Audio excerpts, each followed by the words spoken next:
പ്രിയപ്പെട്ടവരെ, നമ്മുടെ ഈ മഹാസമ്മേളനത്തിൻ്റെ അധ്യക്ഷത വഹിക്കുന്ന സഖാവ് സോമേട്ടൻ, നമ്മോടൊപ്പം വേദിയിലെ CPIM-ൻ്റെ സംസ്ഥാന കമ്മിറ്റി അംഗവും മുൻ മന്ത്രിയും കുന്നംകുളത്തെ ഇടതുപക്ഷ ജനാധിപത്യ മുന്നണി സ്ഥാനാർത്ഥിയുമായ സഖാവ് AC നമ്മോടൊപ്പം വേദിയിലുണ്ട്. അതുപോലെ തന്നെ ചേലക്കരയിലെ MLA രണ്ടാം തവണയും ഉപതെരഞ്ഞെടുപ്പിൽ തിളക്കമുള്ള വിജയത്തോടെ ചേലക്കരയെ മുന്നോട്ട് നയിക്കുന്ന സഖാവ് UR പ്രദീപ് നമ്മോടൊപ്പം വേദിയിലുണ്ട്. ബഹുമാനപ്പെട്ട കേരളത്തിൻ്റെ മുഖ്യമന്ത്രി, CPIM-ൻ്റെ പോളിറ്റ് ബ്യൂറോ അംഗം സഖാവ് പിണറായി വിജയൻ, തലപ്പള്ളി താലൂക്ക് ആസ്ഥാനത്തുള്ള വടക്കാഞ്ചേരി നിയോജക മണ്ഡലത്തിൻ്റെ LDF-ൻ്റെ ഈ തെരഞ്ഞെടുപ്പ് റാലി ഔപചാരികമായി ഉദ്ഘാടനം ചെയ്യാൻ വേണ്ടി അല്പസമയത്തിനകം ഇവിടെ എത്തിച്ചേരും. സഖാവിനെ കൂടി ഈ ഘട്ടത്തിൽ നമ്മുടെ ഈ പൊതുസമ്മേളനത്തിലേക്ക്, ഈ റാലിയിലേക്ക് സ്വാഗതം ചെയ്യുകയാണ്. നമുക്കറിയാം, മുഖ്യമന്ത്രി വരുമ്പോൾ നമുക്ക് അവിടെ ഗേറ്റിനടുത്തുള്ള നമ്മുടെ സഖാക്കൾ, ഇടതുപക്ഷ ജനാധിപത്യ മുന്നണിയുടെ പ്രവർത്തകരെ ആവശ്യമായ സൗകര്യങ്ങൾ ഉണ്ടാക്കി കൊടുക്കണം.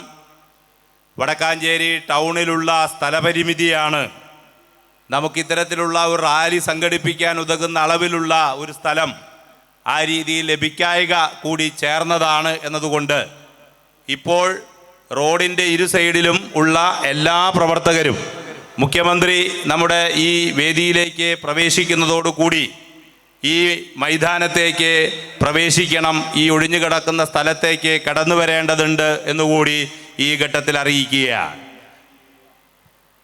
വടക്കാഞ്ചേരിയെ സംബന്ധിച്ചിടത്തോളം നേരത്തെ ഇവിടെ അധ്യക്ഷൻ സൂചിപ്പിക്കുകയുണ്ടായി,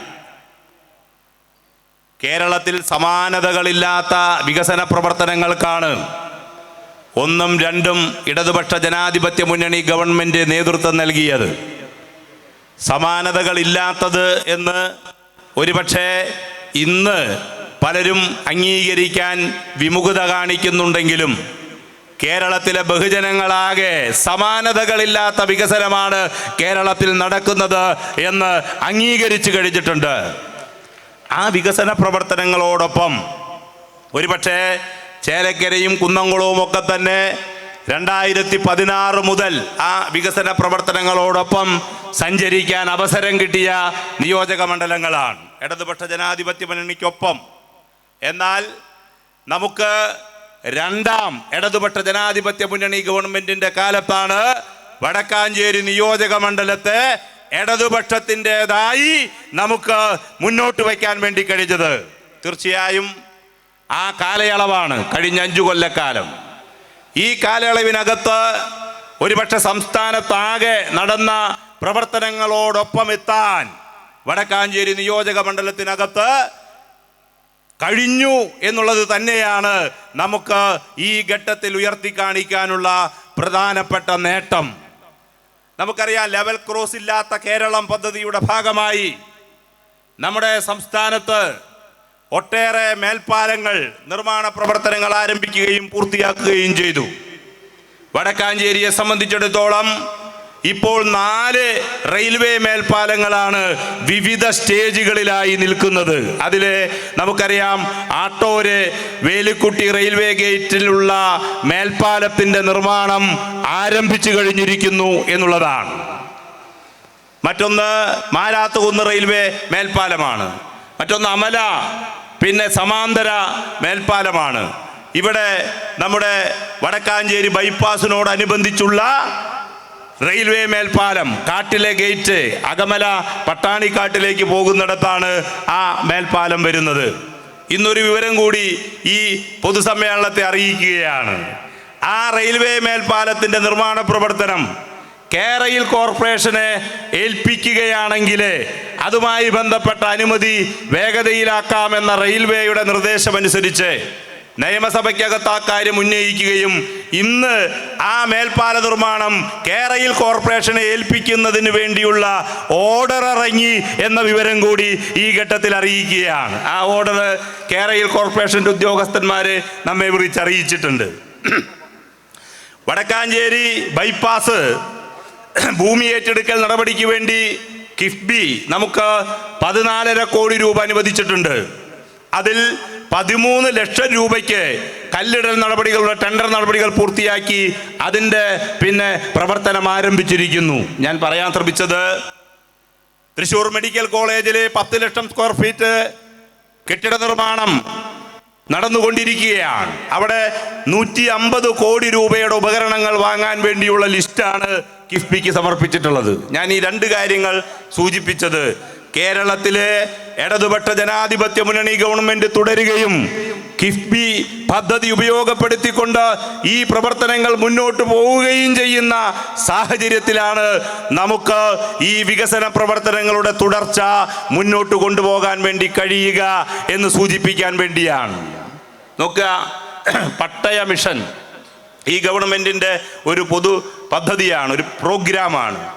ആ പട്ടയ മിഷനിലൂടെ കുന്നംകുളത്തും ചേലക്കരയിലും ഒക്കെ ഉള്ള പോലെ വടക്കാഞ്ചേരിയിൽ 4094 പട്ടയങ്ങളാണ് ഈ 5 കൊല്ലം കൊണ്ട് നമുക്ക് വിതരണം ചെയ്യാൻ വേണ്ടി കൊടുക്കാൻ വേണ്ടി കഴിഞ്ഞത്. വനഭൂമി പട്ടയം ഉൾപ്പെടെ, പുറമ്പോക്ക് പട്ടയം ഉൾപ്പെടെ കഴിഞ്ഞ 50 കൊല്ലക്കാലമായി പട്ടയം ലഭിക്കില്ല എന്ന നിലയിൽ BTRന്റെ ഭൂമിയുടെ തരംതിരിവുകളുടെയും നേരത്തെ പട്ടയം അനുവദിച്ചതിൻ്റെയും ഒക്കെ തന്നെ നൂലാമാലകൾക്കകത്തുണ്ടായിരുന്ന പട്ടയ പ്രശ്നമാണ് 4094 പേരുടെ പൂർണ്ണമായി അത് പരിഹരിക്കാൻ വേണ്ടി കഴിഞ്ഞത്.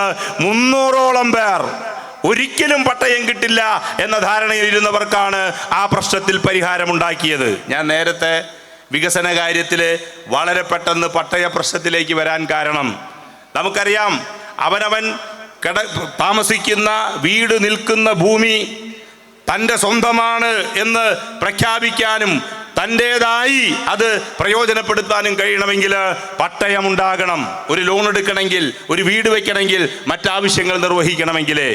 അത്തരം പ്രശ്നത്തിനാണ് ഈ ഗവൺമെന്റ് 5 ലക്ഷം പട്ടയം കൊടുത്തപ്പോൾ 4094 വടക്കാഞ്ചേരിയിലാണ് എന്ന് സൂചിപ്പിക്കാൻ വേണ്ടിയാണ്. നമുക്കറിയാം, വടക്കാഞ്ചേരിയെ സംബന്ധിച്ചിടത്തോളം കഴിഞ്ഞ നിയമസഭാ തെരഞ്ഞെടുപ്പ് കാലത്ത് മുന്നോട്ട് വെച്ച പശ്ചാത്തല വികസന മുന്നേറ്റത്തിൻ്റെതായ എല്ലാ കാര്യങ്ങൾക്കും ഇപ്പോൾ ഭരണാനുമതി നേടാനും ചിലതെല്ലാം ടെൻഡർ നടപടികളിലേക്ക് പോകാനും ചിലതെല്ലാം 80% പൂർത്തിയാക്കാനും പലതും പൂർത്തീകരിക്കാനും കഴിഞ്ഞു എന്നതാണ്.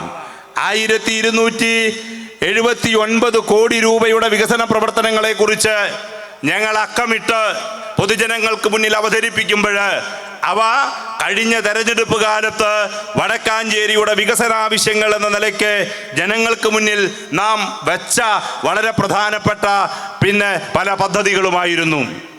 വടക്കാഞ്ചേരിയിലെ PWD റോഡുകൾ 87% BMNBC നിലവാരത്തിലേക്ക് ഉയർന്നു എന്നതാണ് ഈ കഴിഞ്ഞ 5 കൊല്ലം കൊണ്ടുണ്ടായ പ്രത്യേകത. കുറച്ചുകൂടി റോഡുകൾ നമുക്കറിയാം BMNBC നിലവാരത്തിലേക്ക് ഉയർത്താൻ ടെൻഡർ നടപടികളിലൂടെ പ്രവൃത്തി മുന്നോട്ട് പോകുന്നത് കൂടി കൂട്ടിച്ചേർത്താണ് ഞാൻ ഈ 87% പറഞ്ഞത്. പണം അനുവദിച്ച് പ്രവൃത്തി മുന്നോട്ട് പോകുന്നത് കൂടി ചേർത്ത്. അപ്പൊ ബാക്കിയുള്ളതാണ് ഇനി അവശേഷിക്കുന്നത്. പ്രിയപ്പെട്ടവരെ, ഈ ബജറ്റില് ആ ബാക്കിയുള്ളവ കൂടി ചേർത്ത് ഇപ്പോ നാം നിർദ്ദേശങ്ങൾ മുന്നോട്ട് വച്ചിട്ടുണ്ട്. തീർച്ചയായും ഈ ബജറ്റ് യാഥാർത്ഥ്യമാകുക എന്നത് വളരെ പ്രധാനമുള്ളൊരു കാര്യമാണ്. എന്താ കാരണം? വികസന നിർദ്ദേശങ്ങളുടെ തുടർച്ച എന്ന നിലയ്ക്ക് ഈ ഗവൺമെന്റ് ഒട്ടേറെ പദ്ധതികളാണ് ഇതിനകത്ത് ആവിഷ്കരിച്ചിട്ടുള്ളത്. നമ്മുടെ നിയോജക മണ്ഡലത്തെ സംബന്ധിച്ചിടത്തോളം നിരവധി ടൂറിസം ഡെസ്റ്റിനേഷനുകൾ ഉള്ള ഒരു നിയോജക മണ്ഡലമാണ്. വാഴാനിയായാലും പേരേപ്പാറ ഡാമായാലും നമ്മുടെ തൂമാനം പിന്നെ വെള്ളച്ചാട്ടമായാലും അപ്പുറത്ത് ചാത്തഞ്ചിറയായാലും ഇപ്പുറത്ത് പത്താഴക്കുണ്ട് ഡാമായാലും ചെപ്പാറയായാലും വട്ടായി വെള്ളച്ചാട്ടമായാലും പൂമല ഡാമായാലും പൂമല മിനിയൂട്ടിയായാലും വെലങ്ങൻ കുന്നും അപ്പുറത്ത് കോൾപ്പടവുകളും ചേർന്ന വിശാലമായ ടൂറിസം സാധ്യതകളെയാണ് 20 കോടി രൂപയുടെ വിവിധ പദ്ധതികളിലൂടെ നമ്മൾ മുന്നോട്ട് കൊണ്ടുപോയിക്കൊണ്ടിരിക്കുന്നത് എന്ന് നാം മനസ്സിലാക്കണം. 20 കോടി രൂപയാണ്. എല്ലാം നിർമ്മാണം ആരംഭിച്ചു, ടെൻഡർ നടപടികൾ പൂർത്തിയാക്കി അതിൻ്റെ പദ്ധതികൾ മുന്നോട്ട് പോവുകയാണ്. നമ്മുടെ നിയോജക മണ്ഡലത്തിലെ 2 33 kV സബ്സ്റ്റേഷനുകളാണ് ഈ 5 കൊല്ലത്തിൻ്റെ ഇടയിൽ നിർമ്മാണം ആരംഭിച്ചിട്ടുള്ളത്. ഒന്ന് ചൂലിശ്ശേരിയിലാണ്. ചൂലിശ്ശേരിയിലെ പിന്നെ 33 kV സബ്സ്റ്റേഷന്റെ നിർമ്മാണം ആരംഭിച്ചു. മറ്റൊന്ന് മെഡിക്കൽ കോളേജിലാണ്. മെഡിക്കൽ കോളേജിൽ ഈ 10 ലക്ഷം സ്ക്വയർ ഫീറ്റ് കെട്ടിട നിർമ്മാണം പൂർത്തിയാകുമ്പോൾ സ്വാഭാവികമായും അതിൻ്റെ ഭാഗമായി വേണ്ടിവരുന്ന വൈദ്യുതി ആവശ്യങ്ങൾക്ക് ഉതകുന്ന പിന്നെ 33 kV സബ്സ്റ്റേഷനാണ്. പ്രിയപ്പെട്ടവരെ, കേരളത്തിൻ്റെ ബഹുമാനപ്പെട്ട മുഖ്യമന്ത്രി ഇതാ നമ്മുടെ റാലി അഭിസംബോധന ചെയ്യുന്നതിന് വേണ്ടി കടന്നു വരികയാണ്.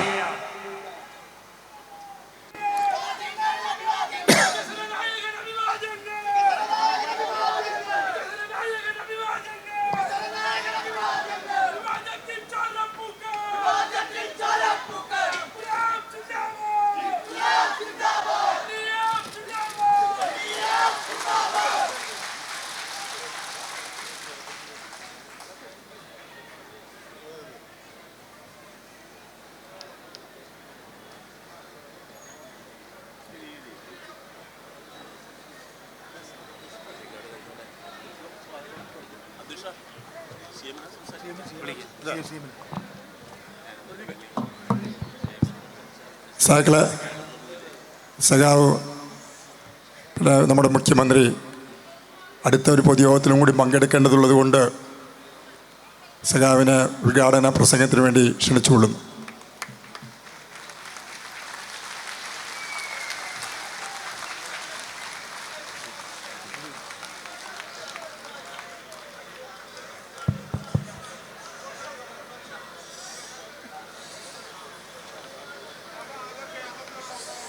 വേദിയിലിരിക്കുന്ന LDF നേതാക്കളെ, സഖാക്കളെ, സഹോദരി സഹോദരന്മാരെ,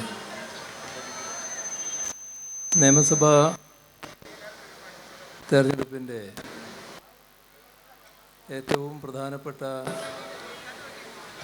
ഘട്ടത്തിലാണ് നാം ഇപ്പോൾ എത്തിയിരിക്കുന്നത്. ഈ തെരഞ്ഞെടുപ്പിൽ നമ്മുടെ ജനങ്ങൾ വിലയിരുത്താൻ പോകുന്നത് കഴിഞ്ഞ തെരഞ്ഞെടുപ്പിൽ നമ്മുടെ നാടിൻ്റെ ചരിത്രം തിരുത്തിയ ഒരു വിധിയാണ്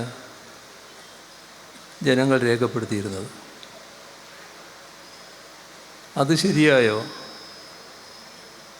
എന്നതാണ് ഈ തെരഞ്ഞെടുപ്പിൽ സ്വാഭാവികമായും ജനങ്ങൾ വിലയിരുത്തുക. അങ്ങനെയൊരു വിലയിരുത്തലിലേക്ക് കടന്നാൽ 2021 തുടർ ഭരണം LDFന് ഏൽപ്പിച്ചതിന് ശേഷം കേരളം എങ്ങനെ മാറി എന്നത് നാം ആദ്യം കാണേണ്ടതുണ്ട്. ഏറ്റവും പ്രധാനപ്പെട്ടൊരു കാര്യം, ലോകത്തിൻ്റെ ശ്രദ്ധയിൽ കേരളം എത്തപ്പെട്ടു എന്നുള്ളതാണ്. കഴിഞ്ഞ നവംബർ 1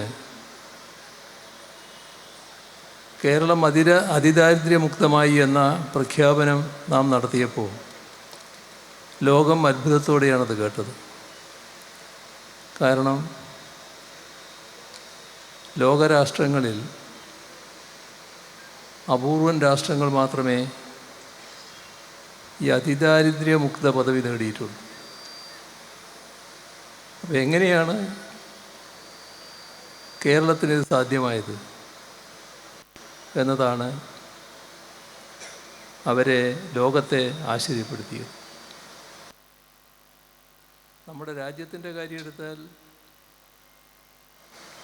നമ്മുടെ രാജ്യം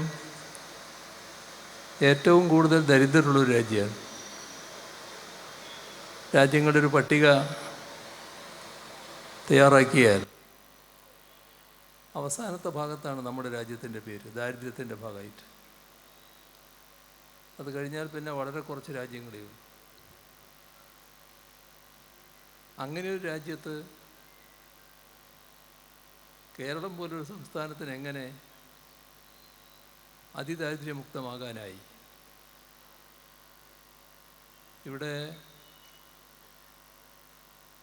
ഇവിടെയാണ് LDFിൻ്റെ പ്രസക്തി വരുന്നത്. ഇത് LDF അല്ലെങ്കിൽ സാധിക്കുമായിരുന്നോ? നമ്മുടെ രാജ്യത്ത് ഏറ്റവും കൂടുതൽ ദരിദ്രരുണ്ടാകാൻ കാരണം രാജ്യം ഭരിച്ച ഗവൺമെൻറ്റുകളുടെ നയത്തിൻ്റെ ഫലമായിട്ടാണ്. ഇപ്പോൾ ഭരിക്കുന്ന BJP അംഗീകരിച്ച നയം ആഗോളവൽക്കരണ നയം. എല്ലാ പിന്തുണയും കോർപ്പറേറ്റുകൾക്ക്. ജനങ്ങൾക്ക് നേരത്തെ നൽകിയ ആനുകൂല്യങ്ങൾ പോലും പിൻവലിക്കുന്നു. പാവപ്പെട്ടവരെക്കുറിച്ച് ചിന്തയേയില്ല. കോർപ്പറേറ്റുകൾ കൂടുതൽ തടിച്ചു കൊടുക്കുന്നു, പാവപ്പെട്ടവർ കൂടുതൽ പാപ്പരീകരിക്കുന്നു. ഇത് BJP. അതിനു മുൻപ് രാജ്യം ഭരിച്ചത് കോൺഗ്രസ്. ആരാണ് ഈ ആഗോളവൽക്കരണ നയം ഇവിടെ കൊണ്ടുവന്നത്?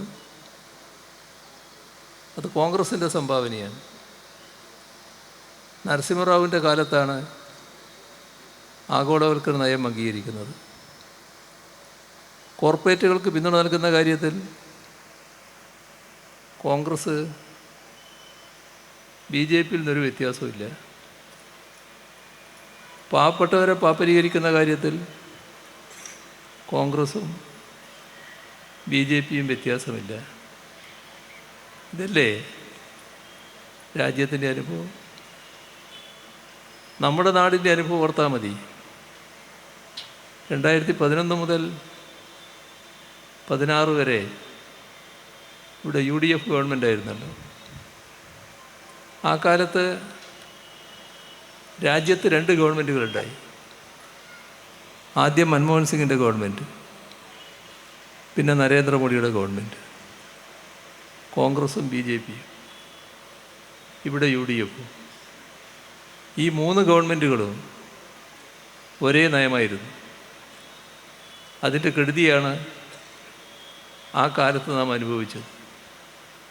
നമ്മുടെ നാട് തകർന്നത്, എല്ലാ മേഖലയും പുറകോട്ട് പോയത്, ഒരു പുരോഗതിയും നാടിനില്ലാതായത്, എല്ലാം അതിൻ്റെ ഭാഗമായിരുന്നു. എന്തുകൊണ്ടാണ് 2016 ശേഷം ഈ അവസ്ഥയിൽ മാറ്റം വന്നത്? എന്തുകൊണ്ടാണ് 2021 കേരളത്തെ അതിദാരിദ്ര്യമുക്തമാക്കാനുള്ള നടപടികൾ സ്വീകരിക്കണം എന്ന് തീരുമാനിക്കുന്നതിനിടയായത്? ഒറ്റ കാരണമേ ഉള്ളൂ. LDF കേരളത്തിൽ അധികാരത്തിലുണ്ടായി. LDF എന്നത് എന്താണ് പ്രത്യേകത? ഈ പറഞ്ഞ നയമല്ല, ആഗോളവൽക്കരണ നയമല്ല, കോൺഗ്രസിൻ്റെയും BJPയുടെയും നയമല്ല LDF നടപ്പാക്കുന്നത്. ബദൽ നയമാണ്. അത് മനുഷ്യപക്ഷത്താണ്, പാവപ്പെട്ടവരോടൊപ്പമാണ്. അതുകൊണ്ടാണ് 64,006 കുടുംബങ്ങൾ അതിദരിദ്രാവസ്ഥയിലുണ്ട് എന്ന് കേട്ടപ്പോൾ അവരെ ആ അവസ്ഥയിൽ നിന്ന് മോചിപ്പിച്ചുകൂടെ എന്ന് LDF ചിന്തിക്കാനിടയായത്. അതിൻ്റെ ഭാഗമായാണ് സർക്കാർ നടപടികൾ സ്വീകരിച്ചത്. നമ്മുടെ തദ്ദേശ സ്വയംഭരണ സ്ഥാപനങ്ങൾ മികവാർന്ന രീതിയിൽ സഹകരിച്ചു. 64,006 കുടുംബവും അതിദാരിദ്ര്യമുക്തമായതിനു ശേഷമാണ് അതിദാരിദ്ര്യമുക്തമായി എന്ന് പ്രഖ്യാപിച്ചത്. എന്തുകൊണ്ട് LDF എന്ന് ചോദിക്കുന്നവരോട് ഇതുകൊണ്ടൊക്കെ തന്നെ LDF എന്ന് ജനങ്ങൾ മറുപടി പറയുകയാണ്. അതല്ലേ വസ്തുത? നമ്മുടെ വിദ്യാഭ്യാസ രംഗം 2011-16 കാലത്ത് എത്ര വൻതോതിലാണ് തകർന്നു പോയത്. പൊതുവിദ്യാഭ്യാസ മേഖല രക്ഷപ്പെടില്ല എന്നല്ലേ കരുതിയത്. ആയിരക്കണക്കിന് സ്കൂളുകളായിരുന്നില്ലേ അടച്ചുപൂട്ടേണ്ട ലിസ്റ്റിൽ. ചിലത് അടച്ചു പൂട്ടിപ്പോയല്ലോ. കുട്ടികൾ നല്ലതുപോലെ കൊഴിഞ്ഞു പോകുമായിരുന്നില്ല. 5 ലക്ഷം കുട്ടികളല്ലേ കൊഴിഞ്ഞു പോയത്. ഇതൊക്കെ സംഭവിച്ചതല്ലേ ഈ കേരളത്തിൽ. എല്ലാവരും വേദനിച്ചില്ലേ. LDF വന്നപ്പോൾ എന്താ ചെയ്തത്? പൊതുവിദ്യാഭ്യാസ സംരക്ഷണ യജ്ഞം എന്നൊരു മിഷൻ പ്രവർത്തനം ആരംഭിച്ചു. നല്ല മാറ്റം പൊതുവെ ഉണ്ടായി. എങ്ങനെയാണ് മാറിയത്? 5000 കോടി രൂപയാണ് അതിനുവേണ്ടി പൊതുവിദ്യാഭ്യാസ മേഖലയിൽ ചെലവഴിച്ചത്. സ്കൂളുകളെല്ലാം നവീകരിക്കപ്പെട്ടു. 45,000 ക്ലാസ് മുറികളാണ് സ്മാർട്ട് ക്ലാസ്സുകളായത്. സ്കൂളുകൾ ഹൈടെക്കായി. വലിയ സൗകര്യം. അക്കാദമിക് തലത്തിലും മാറ്റങ്ങൾ വന്നു. ഇപ്പോൾ രാജ്യത്തെ ഏറ്റവും മികവാർന്ന പൊതുവിദ്യാഭ്യാസ രംഗം കേരളത്തിൻ്റേത്. നീതി ആയോഗിൻ്റെ അടക്കം പ്രശംസ പിടിച്ചു പറ്റുന്നു. ഇത് LDF അല്ലെങ്കിൽ സാധിക്കുമായിരുന്നോ? 2016-21 കാലം വലിയ തോതിൽ തകർന്നു പോകുന്ന പൊതുവിദ്യാഭ്യാസ മേഖലക്കാണ് പ്രാധാന്യം കൊടുത്തത്. എന്നാൽ ഉന്നത വിദ്യാഭ്യാസ മേഖലയും ശ്രദ്ധിച്ചു. ഉന്നത വിദ്യാഭ്യാസ മേഖലയുടെ കാര്യങ്ങൾ ആലോചിക്കാൻ അന്നത്തെ വൈസ് ചാൻസലർമാരുടെ യോഗം ചേർന്നു. അവരുടെ ഒരു ചെറിയ ചോദ്യം: ദേശീയ തലത്തിലുള്ള 100 സ്ഥാപനങ്ങൾ, അതിൽ കേരളത്തിൽ നിന്നുള്ള സ്ഥാപനങ്ങൾ എത്രയുണ്ട്? ഉത്തരവില്ല. എന്താ കാരണം? ഒന്നുമില്ല. ഇതായിരുന്നു നമ്മുടെ ഉന്നത വിദ്യാഭ്യാസ മേഖലയുടെ സ്ഥിതി. നമ്മുടെ വിദ്യാഭ്യാസ രംഗത്ത് ഭയങ്കര നേട്ടം നേടുന്ന നാടാണ് എന്ന് പൊതുവെ നമ്മളെല്ലാവരും അഭിമാനം കൊള്ളാറുണ്ട്. പക്ഷേ നിലവാരം ഇതായിരുന്നു. അവിടും തുടങ്ങി ഇതിൽ മാറ്റം കുറിക്കാൻ. 2021 തുടർ ഭരണം ജനങ്ങൾ സമ്മാനിച്ചപ്പോൾ ഉന്നത വിദ്യാഭ്യാസത്തിൻ്റെ ഹബ്ബാക്കി മാറ്റും കേരളം എന്ന് പറഞ്ഞുകൊണ്ടൊരു പ്രഖ്യാപനം നടത്തി. വെറുതെ പ്രഖ്യാപനമായിരുന്നില്ല. 6000 കോടി രൂപയാണ് അതിനുവേണ്ടി ചെലവഴിച്ചത്. ഉന്നത വിദ്യാഭ്യാസ സ്ഥാപനങ്ങൾ മാറി. അതിൻ്റെ ഭാഗമായി ലാബുകൾ, ലൈബ്രറികൾ, മറ്റ് സൗകര്യങ്ങൾ എല്ലാം വർദ്ധിച്ചു. വലിയ മാറ്റം. കോഴ്സുകൾ മാറി. ഉന്നത വിദ്യാഭ്യാസ കൗൺസിൽ വന്നു. കൗൺസിലിൻ്റെ നേതൃത്വത്തിൽ അക്കാദമിക് പണ്ഡിതരും വിദഗ്ധരും അടങ്ങുന്ന ഒരു കമ്മീഷൻ പ്രവർത്തനം ആരംഭിച്ചു. അവരുടെ ശുപാർശകൾ വന്നു. 4 വർഷ ഡിഗ്രി കോഴ്സ് നടപ്പാക്കി. ആധുനിക കാലത്തിന് ചേർന്ന കോഴ്സുകൾ വന്നു. ഗവേഷണം വലിയ തോതിൽ പ്രോത്സാഹനം വന്നു. ഇപ്പോൾ എന്താ അവസ്ഥ എന്നറിയോ? രാജ്യത്തെ 6 യൂണിവേഴ്സിറ്റികൾ, ആദ്യത്തെ 6 യൂണിവേഴ്സിറ്റികൾ, ആ 6-ൽ 2 കേരളത്തിൽ നിന്നുള്ളതാണ്. രാജ്യത്തെ 100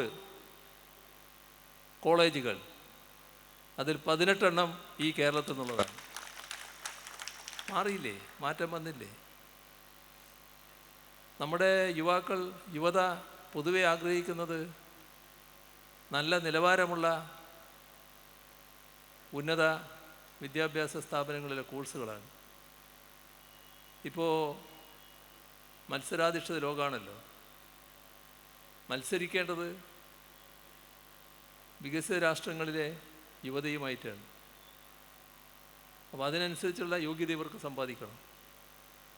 ആ യോഗ്യതയാണ് ഇപ്പോൾ നമ്മുടെ യുവത നേടുന്നത്. വിദ്യാഭ്യാസ യോഗ്യത മാത്രമല്ല, അതിനനുസരിച്ചുള്ള നൈപുണ്യവും വർദ്ധിക്കുന്നു. അങ്ങനെ നല്ല വിദ്യാഭ്യാസ യോഗ്യതയും നൈപുണ്യവും സമ്പാദിച്ച നമ്മുടെ യുവത ആ നേടിയ വിദ്യാഭ്യാസ യോഗ്യതക്കും നൈപുണ്യത്തിനും അനുസരിച്ചുള്ള ജോലി ഇവിടെ വേണമെന്ന് ആഗ്രഹിക്കുന്നു. ആ ജോലി സൃഷ്ടിക്കപ്പെടുകയാണ്. കേരളത്തിൻ്റെ അന്തരീക്ഷം മാറിയില്ലേ? വലിയ തോതിൽ ബഹുരാഷ്ട്ര കമ്പനികളടക്കം കേരളത്തിലേക്ക് വരികയല്ലേ? നമ്മുടെ വ്യാവസായിക അന്തരീക്ഷം മാറിയല്ലോ. വ്യവസായ സ്ഥാപനങ്ങളും അക്കാദമിക് സ്ഥാപനങ്ങളും ഉന്നത വിദ്യാഭ്യാസ സ്ഥാപനങ്ങളും തമ്മിൽ നല്ല ഇഴയെടുപ്പം വന്നിരിക്കുന്നു, പരസ്പര ബന്ധമുണ്ടായിരിക്കുന്നു. ഇതെല്ലാം നമ്മുടെ യുവതയുടെ ആഗ്രഹത്തിനനുസരിച്ച് കാര്യങ്ങൾ നീങ്ങുന്നു എന്നാണ്.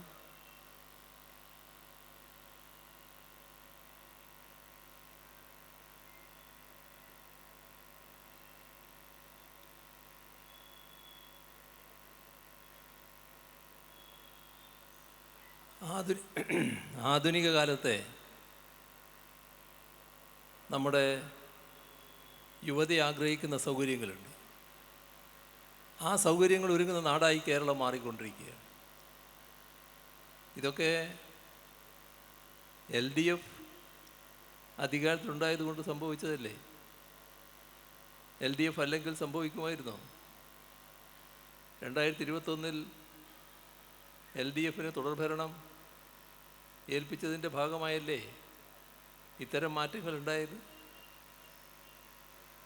നമ്മുടെ നാടിൻ്റെ ആരോഗ്യരംഗം വലിയ തകർച്ചയായിരുന്നില്ലേ നേരത്തെ നേരിട്ടത്? 2016 മികവാർന്ന കേരളത്തിൻ്റെ ആരോഗ്യരംഗം തകർന്നു പോയല്ലോ എന്ന് പരിതപിച്ചവരല്ലേ എല്ലാവരും? എത്ര വേഗമാണ് മാറ്റം വന്നത്! 2016 ഗവൺമെൻറ് ആർദ്രം മിഷൻ നടപ്പാക്കി. അതിലൂടെ പ്രാഥമിക ആരോഗ്യ കേന്ദ്രങ്ങൾ കുടുംബാരോഗ്യ കേന്ദ്രങ്ങളായി. കേരളത്തിലെ താലൂക്ക് ആശുപത്രി മുതൽ സൂപ്പർ സ്പെഷ്യാലിറ്റി സൗകര്യങ്ങൾ ഒരുക്കുന്ന നില വന്നു. മെഡിക്കൽ കോളേജ് ആശുപത്രികൾ പ്രത്യേക മാസ്റ്റർ പ്ലാൻ നടപ്പാക്കി. വലിയ മാറ്റമല്ലേ ഉണ്ടായത്? നമ്മുടെ നാട്ടിലെ ജനങ്ങൾക്ക് വേണ്ടി ഒരുക്കിയ ആരോഗ്യരംഗത്തെ സൗകര്യങ്ങളല്ലേ ഇതൊക്കെ? അതിൻ്റെ ഫലമെന്തായിരുന്നു? കോവിഡ് കാലം. കോവിഡിന് മുന്നിൽ ലോകത്തിലെ അതിസമ്പന്ന രാഷ്ട്രങ്ങളടക്കം മുട്ടുകുത്തി വീണു.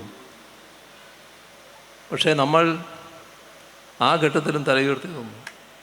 അതാണ് പ്രത്യേകത. കോവിഡിൻ്റെ മൂർധന്യ ദശയിൽ പോലും നമ്മളൊരുക്കിയ സൗകര്യങ്ങൾ, ആരോഗ്യരംഗത്തെ സൗകര്യങ്ങൾ മറികടന്നു പോകാൻ കോവിഡിന് കഴിഞ്ഞില്ല. നമ്മൾ നമ്മുടെ നാട്ടുകാർക്ക് വേണ്ടി ഒരുക്കിയ ആരോഗ്യരംഗത്തെ സൗകര്യങ്ങളായിരുന്നു അതിന് കാരണം. 2021 തുടർഭരണം സമ്മാനിച്ചപ്പോൾ ആരോഗ്യരംഗം ഒന്നുകൂടി ഉയർന്നു. ഇപ്പോൾ ചില കണക്കുകൾ നിങ്ങൾ കേട്ടില്ലേ?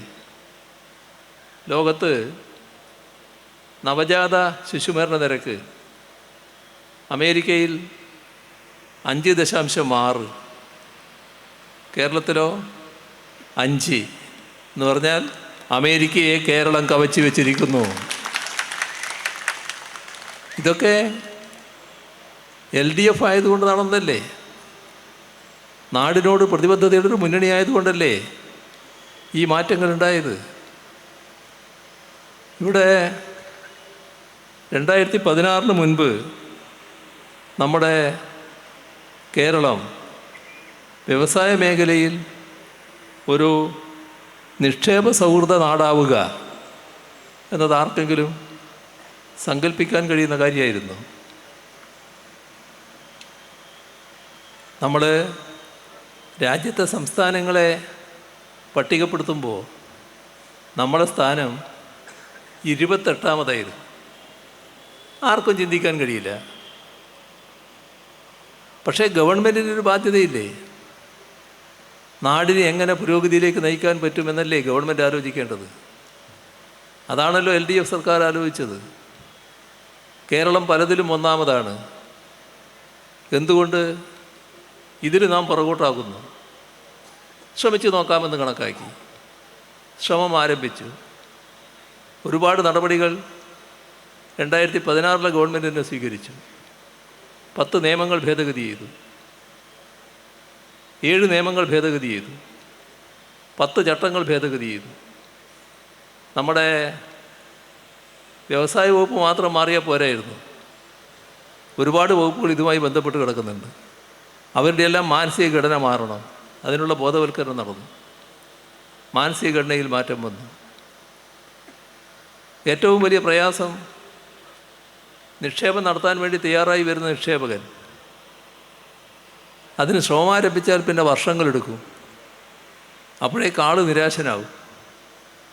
ഇതിനെന്താണ് പോംവഴി? പോംവഴി കണ്ടു.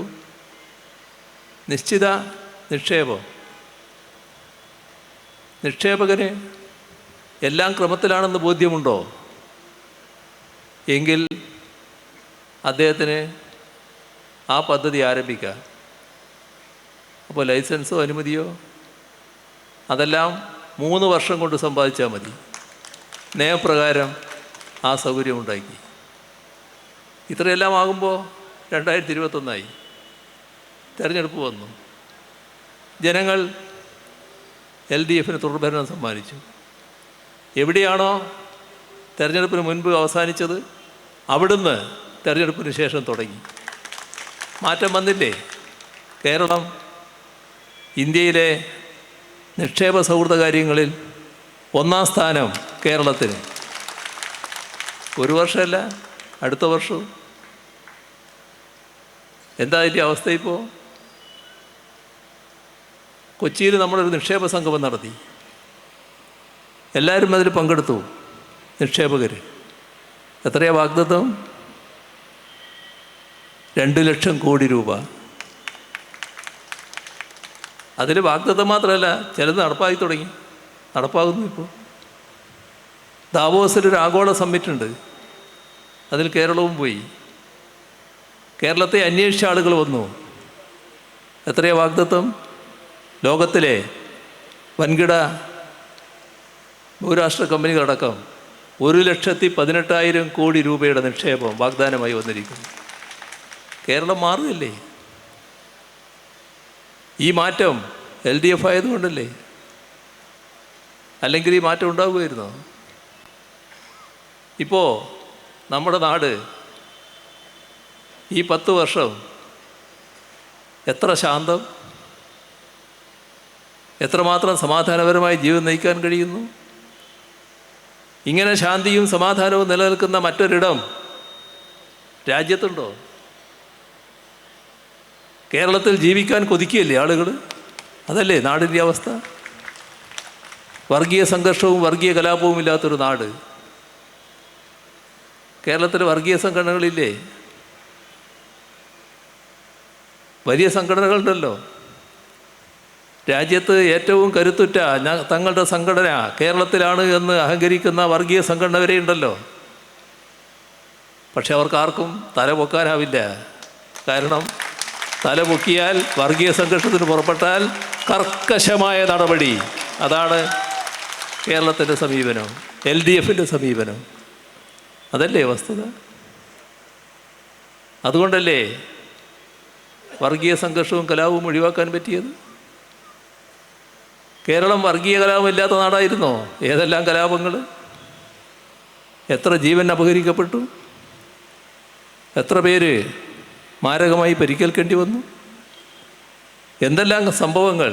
വീടുകൾ, സ്ഥാപനങ്ങൾ, ആരാധനാലയങ്ങൾ ആക്രമിക്കൽ, നശിപ്പിക്കൽ, കൊള്ളയടിക്കൽ എല്ലാം നടന്നില്ലേ ഇവിടെ?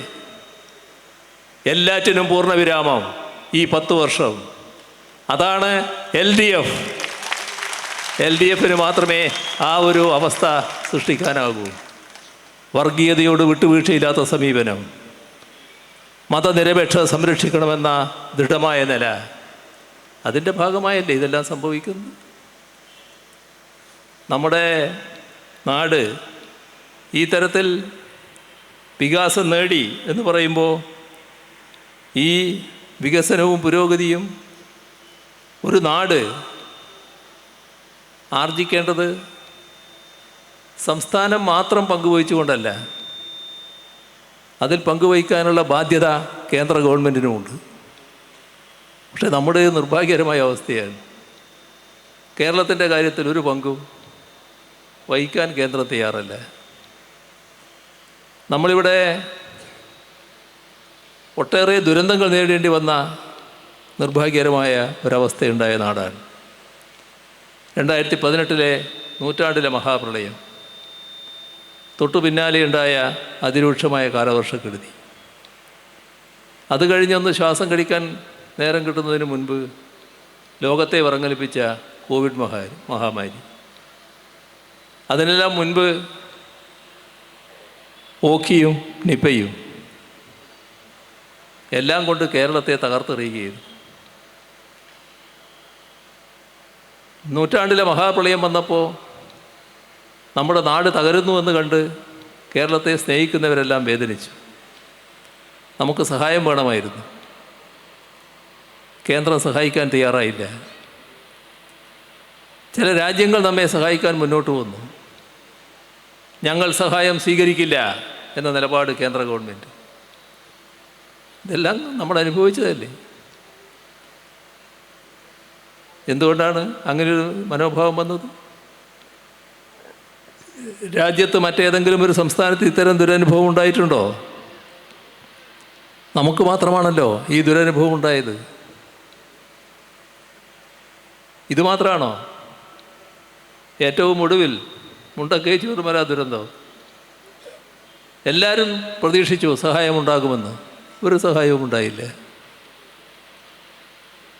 ദുരന്ത കാര്യങ്ങൾ മാത്രമല്ല, സംസ്ഥാനത്ത് ലഭിക്കേണ്ട ന്യായമായ വിഹിതമുണ്ട്. നമ്മുടെ ജനസംഖ്യ രാജ്യത്തെ ജനസംഖ്യയുടെ 2.5%. നമ്മുടെ നികുതി വീതം 1.9. ജനസംഖ്യാനുപാതികമായി നികുതി വീതം നമുക്ക് ലഭിക്കണ്ടേ? അതുമില്ല. വലിയ കുറവ്. ഇതിൽ മാത്രമാണോ? സാധാരണഗതിയിൽ കേന്ദ്രത്തിന് ലഭിക്കേണ്ട എല്ലാ കാര്യങ്ങളിലും ഇവിടെ കുറവ്, അവഗണന. കടം, നാടിൻ്റെ വികസനത്തിനാണ് വായ്പയെടുക്കുന്നത്.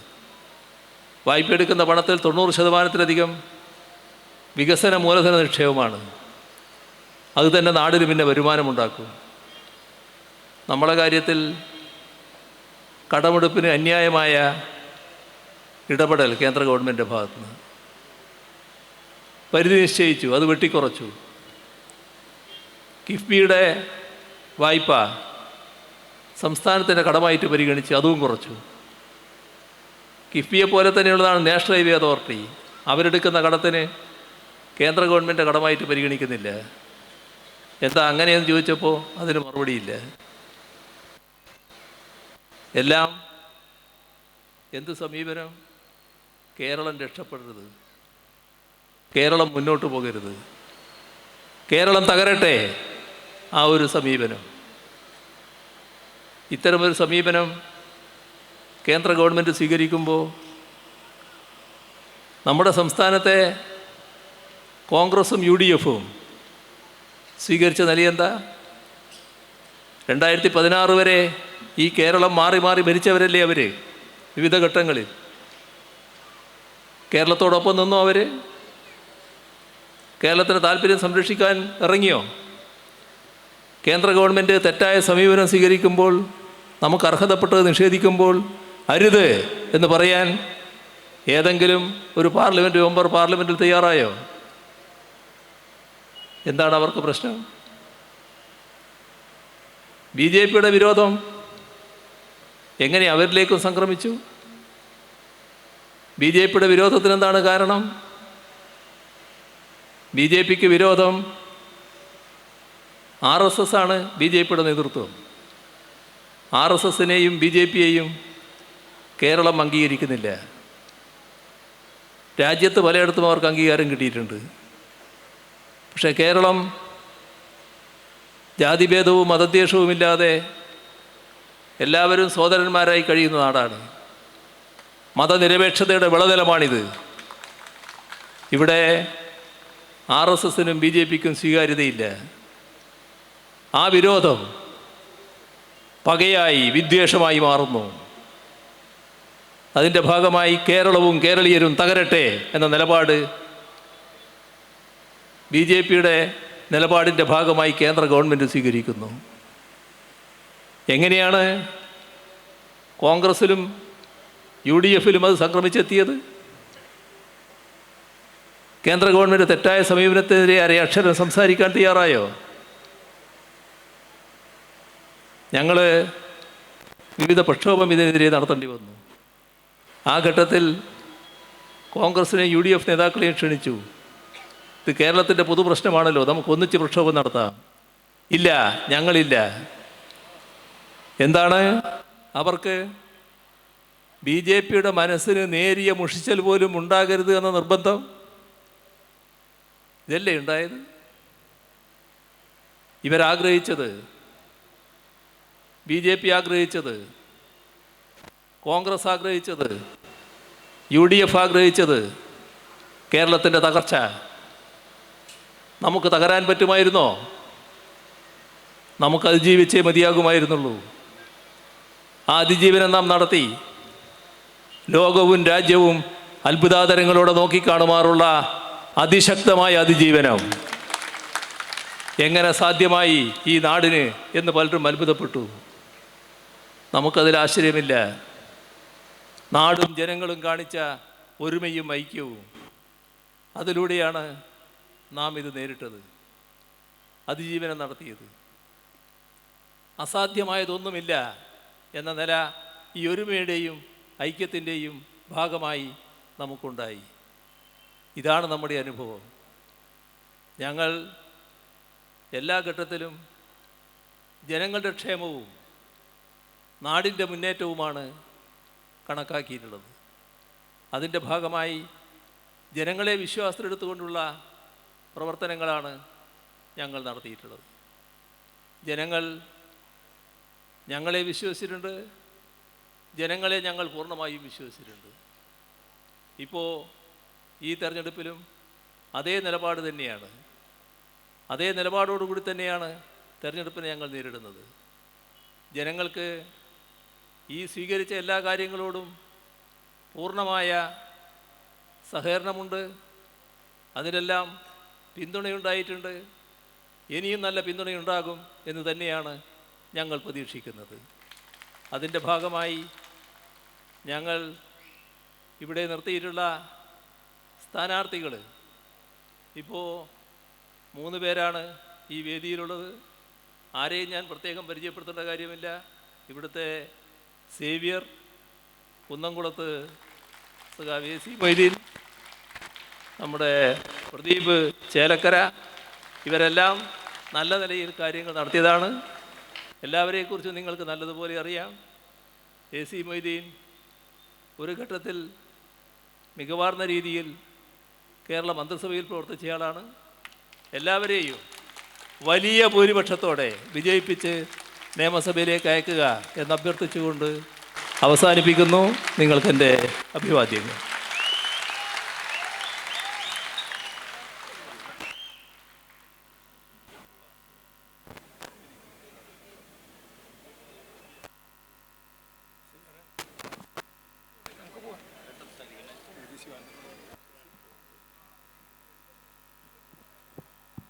അടുത്തതായി CPIയുടെ ജില്ലാ സെക്രട്ടറി സഹ KG ശിവാനന്ദൻ ഈ പൊതുസമ്മേളനത്തിന് അഭിസംബോധന ചെയ്തുകൊണ്ട് സംസാരിക്കുന്നു.